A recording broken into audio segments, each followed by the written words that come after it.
Earth signs, tignan po natin kung ano ang mensahe para sa iyo ngayong araw. Keep in mind po na ito ay general reading lamang, so hindi po lahat ay makaka-relate, so be open-minded. Sa mga hindi pa po nakasubscribe dito sa ating channel, please subscribe na po kayo and palike na din po ng ating video. At sa mga nais naman po mag-avail ng ating private readings, ng ating Evil Eye Amulet, ng ating Tiaras Bracelet, makikita nyo po yung link sa description box. Tarot Intentions by Aliana Reyes. Okay, tignan natin kung ano po ang mensahe para sa'yo. Earth signs. So, we have looking you up. Merong curious sa'yo dito ngayong araw. Tingnan natin. We have hunted. Mukhang hindi makatulog yung taong to. Kaka-research about sa'yo. Pwede rin naman baliktad. Earth signs. Pwedeng kayo yung merong hinahanap dito. Meron tayo ditong child services, kids at risk of being taken, or it's about reporting something like neglect and abuse. Okay, mag-iingat kayo kasi meron ba dito ay pinapalo ninyo yung anak ninyo tapos pwedeng sa public place. So, ingat po kayo kasi baka mamaya, ayan, meron dito mag-upload ng video, merong i-report po kayo. So, ayun, minsan yung pagdisiplina po ninyo sa inyong mga anak ay pwedeng namamasama ng ibang tao. Yun. Kaya pagalitan nyo na lang privately yung inyong mga anak. Or ano ba, suhituhin nyo na lang sila sa private. Kesa po sa public. Kasi yun nga, may mga public eye na nakatingin sa'yo. May mga tao dito na pwedeng isang video lang without any knowledge, i-video ka kung ano ba talaga yung nangyari. Tapos i-report ka. Kaya mag-iingat po kayo dito. Okay, yung iba naman sa inyo, pwedeng, you're searching talaga para sabihin natin ano ba yung pwede ninyong gawin para mapunta sa inyo yung custody ng inyong mga anak, para sabihin natin na yung iba po sa inyo is sa inyo talaga siya mapunta. Yun nga, yung ano ba yun, yung custody. So baka may pinaglalaban kayong custody dito, naghahanap kayo ng mga grounds para hindi siya mapunta sa inyong person, sa inyong asawa, tipong ganon. So tignan natin ano pa yung mensahe. So medyo stress yung iba sa inyo dito, kaya pala yung iba hindi kayo makatulog. Tignan po natin ano pa yung mensahe. Or meron dito tinatakot kayo na, sige, kapag hindi mo tinupad yung pangalan mo, ay yung pangako mo, ilalayo ko sa'yo yung mga anak natin. Ayan po. Meron dito, pwedeng nagde-demand na sa'yo. Earth signs. Or baliktad, baka ikaw yung nagde-demand dito sa person mo. Kasi parang naiinip ka na. Ano ba talaga yung plano niya pagdating sa inyong pamilya? Tignan natin. Ano pa yung mensahe, Spirit Guide? Mensahe pa po natin kay Earth signs, Taurus, Virgo, and Capricorn. We have 3 of Pentacles. Meron tayo ditong Queen of Wands and meron tayo ditong Queen of Swords. So, merong gumugulo dito sa isipan mo. Meron ako nakikita dito, gustong makipag-ayos sa'yo. Diplomasya yung gusto ng taong to. Yun yung nakikita ko para sa'yo. Earth signs. Merong gustong makipag-usap, pero gusto niya may third party involved dito. So, pwedeng merong gusto makipag-usap, pwedeng sa barangay yan. Gusto niya yata magkapirmahan kayo. Yun yung nakikita ko dito. So, tingnan natin ano pa yung mensahe, Spirit Guide. Ano pa ang mensahe? Mensahe pa po natin pagdating naman sa pamilya ni Earth signs. Family po, Spirit Guide. Tingnan natin at pasensya na po kayo kung may naririnig man kayong maingay na aso. Tahol ng tahol. Pasensya na po. We have 10 of Wands and mayroon tayo ditong 5 of Wands. Ayan, medyo stress yung family. Nag-aaway-away, hindi magkaintindihan. Meron din dito naiipit po sa isang gulo. Yung parang gusto niya lang tumulong, pero ngayon siya pa yung nasisisi. Merong ganyan sa family members po ninyo. Pwedeng ikaw yan, Earth signs. Tignan natin ano pa yung mensahe. We have 4 of Wands. Ayan, family mo talaga yung pinapakita dito. Parang sinasabi naman sa'yo dito, kahit na nag-aaway-away ngayon yung family members mo, magkakayos pa rin sila. Mas matimbang pa rin kasi yung blood. Mas matimbang pa rin yung samahan ng pamilya kaysa sa kung ano man tong mga pinag-aawayan na ito. Siguro kaya lang nagkakagulo, kaya lang may mga sagutan kasi nga hindi magkaintindihan. So, tignan natin ano pa yung mensahe or hindi pa masolusyonan yung problema. So, may nape-pressure dyan. Tignan po natin pagdating naman sa mga taong makakasalumuha mo ngayong araw na ito. So, we have the lovers. So, marami kang mga lovers, marami kang mga in a relationship, marami kang mga couple. Ayun, marami kang mga couple na makikita ngayong araw na ito. Okay.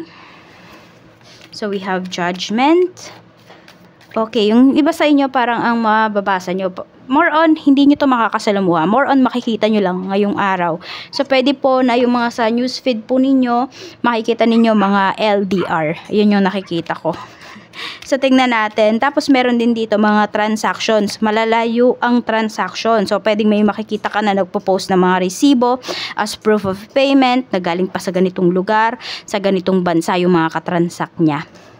Tignan natin. So, ikaw naman dito medyo curious ka. Ano kaya yung trabaho niya? Ano kaya yung negosyo niya? Tignan natin. Pagdating naman sa iyong love life, we have the Star and we have Strength. So, meron po ditong pagpapatawad. Meron dito na reconciliation na mangyayari pagdating sa inyong relationship. We have Four of Swords. So, kung ano man po yung hindi ninyo pagkakaunawa ng person mo, magagawan pa po siya ng solusyon. Ayan, actually, nakikita ko dito kung maghihiwalay naman kayo or kung naghiwalay nga yung iba sa inyo earth signs, parehas kayong hindi makatulog, parehas kayong walang peace of mind dito ng person mo. Ibig sabihin, hindi nyo talaga din kaya na wala kayo sa isa't isa, ganun. I mean, hindi nyo kaya na magkalayo kayo or na magkahiwalay talaga kayo forever. Yun yung nakikita ko. Kaya meron dito ipaglalaban po yung relationship. Siguro you give time lang talaga with your person kung naiinip ka na. Or kung ikaw naman yon, ikaw naman yung kailangan gumawa ng aksyon. Okay, so gawa ka na ng aksyon kahit pa konti-konti lang kasi naiinip na po yung person mo. Naiinip na yung taong pinangakuan mo, earth signs. Tignan natin pagdating naman po sa kaperahan. Kamusta naman sa kaperahan? We have 8 of Cups. Meron tayo ditong 3 of Wands. So meron na talagang pag-alis. Ayan po. So, yung mga nilulook forward nyo lang dati pagdating sa inyong kaperahan, maaring, ayan na po, abot kamay nyo na talaga. Kayang-kaya nyo na siyang i-achieve. Ayan na, may nagdadalawang isip pa. So, pwede kasi na, or pwedeng dalawa pala yung side. Okay, dalawa yung pinagkakakitaan pala ng iba sa inyo dito. So, ngayon, meron na kayong lakas ng loob na nagtatrabaho kayo, tapos may side hustles pa kayo. So, ayan po, dalawa na yung source of income po ninyo. Dalawa na yung stream, no, ng income. So, medyo mas magaan po ngayon. Mas magaan ngayon yung pamumuhay, earth signs.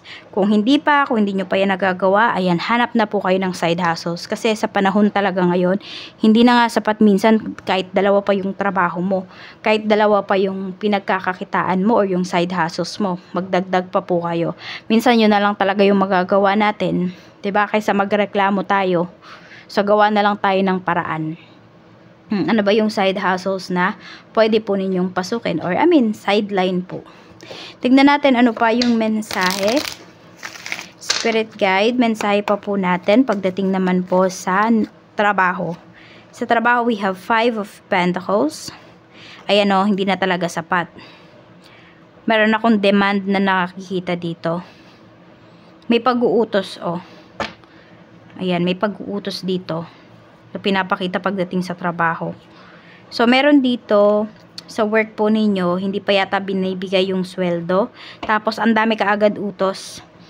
Yan. Kaya yung iba sa inyo, tatapusin nyo na lang yung inyong, yung inyong kontrata dito. Tapos, go na kayo. Aalis na yung iba sa inyo. O, hahanap na kayo ng ibang trabaho. O, yung iba naman sa inyo, kaya nyo to gagawin. Pwedeng may naipon na kayo kahit papaano. Kaya meron na din kayong lakas ng loob para umalis talaga dito para hindi na mag-renew ng kontrata. Pero syempre dun sa mga hindi malakas yung loob, tapos wala pang plano, so pwedeng magtiis pa rin po kayo dito. Ayan. So wala namang problema as long as kaya nyo pong magtiis. Tignan natin pagdating naman sa yung negosyo. Sa negosyo we have Page of Cups and we have Ace of Pentacles. Okay, medyo wag kayong magpapadala dito sa parang inaengganyo kasi kayo dito. Mayroong nagpo-persuade po sa inyo. Pagdating dito sa inyong negosyo. Yan. Pinapaano ka agad sa'yo ng taong to. Nakikita ka. Yun kaagad yung binubungad niya sa'yo. Yan. Mukha kasing mayroon siyang deal na sasabihin sa'yo. Tapos, yun nga, yun kagad yung bungad niya. So, ayan, sinasabi sa'yo, pag-aralan mo daw muna. Tignan mo muna lahat ng sides, kung kikita ka ba talaga. Kasi baka mamaya, kung sino man yung nag-o-offer nito sa'yo, siya lang pala yung kikita dito sa negosyo, sa ino-offer mo. Ayan, may ino-offer talaga sa'yo. Tignan natin kung kikita ka ba talaga dyan. Kikita ka ba talaga? We have Two of Cups. Sinasabi dito, basta, by kontrata yung ano ninyo. Yung inyong pag-uusap, yung dealings po ninyo. Bakit? Para mabasa mo kung ano ba talaga yung mga mabe-benefits mo dyan. Ano ba yung mga pros and cons nung kontrata po ninyo. So, wag kayo basta-basta oo without a contract. Okay? So, medyo matagalan kasi yung nakikita ko dito na transaction pagdating dito sa inyong negosyo. Hindi lang siya yung isang biglaan lang. Tignan natin ano pa yung mensahe. Spirit guide, mensahe pa po natin. Pero ayan po, kota naman po kayo ngayong araw. Earth signs. Tignan natin blessings. We have a blessing of the air. So may mga good news po kayo na marireceive. May mga messages kayo na marireceive. A blessing on your sleep. Ayan po. So pwedeng kung ano man yung mensahe na to, magbibigay ito sa inyo ng sense of relief ngayong araw. 2 and 6, yan po yung inyong lucky numbers. Maraming salamat po. Mag-iingat kayo always and more blessings to come.